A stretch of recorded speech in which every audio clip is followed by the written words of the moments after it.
So yesterday, I got off work. It was probably around 9 a.m. when I got home as I worked night shift. I was dead tired. My drive was a constant struggle to stay awake. And when I got home, all I wanted to do was get in bed and go to sleep. But I couldn't since there was stuff that needed to be done around the house. London and our son Lincoln had appointments, so they were leaving, which left me and our two daughters at home. We had friends coming over for church that evening for dinner, which is awesome because I absolutely love spending time with those that we do life with and go to church with. The house needed to be clean, dishes and laundry needed to be done. I also needed to get some homework done for my master's program that I'm in right now. So there was a lot to do, all while taking care of the kids. And while doing that, it was a constant struggle as I was fighting the urge to just go in bed and sleep. And I knew if I stopped moving for even just a split second that I would not be able to get started again.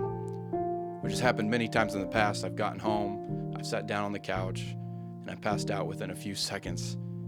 And although all of that stuff needed to get done, my body desperately craved rest. And the same thing happens when we're mentally and spiritually tired. We keep pushing and pushing, never stopping, because we know as soon as we stop, everything will come crashing down. But what we don't realize is that by constantly pushing ourselves to keep going, we're not operating at our full capacity. Colossians 3 tells us to do what we are doing to the best of our ability and to work from our heart. Yet if we're tired and worn down, it's impossible to give everything we have. King David, who was an incredible leader, recognized the importance of his men being well rested. 200 of King David's men were depleted emotionally and physically, and he allowed them to stay back and guard the equipment instead of sending them out to battle, giving them that much needed rest that they needed because they were emotionally and physically drained from being in battle and some of the terrible things that they've seen and had to go through. So how do we avoid this burnout? If you've reached the point where you're ready to give up and give in, you've already done way too much. So point number 1 is we must recognize the need for rest before the rest is needed. You may feel perfectly fine and on a roll and just keep pushing and tell yourself that you'll rest later. This is a dangerous place to be in. Take the rest before the rest is needed.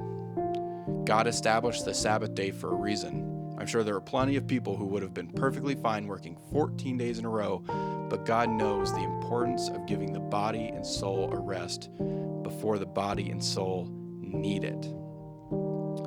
Point number 2 is go to God in prayer. Matthew 11:28-29 says, "Come to me, all who are weary and burdened, and I'll give you rest.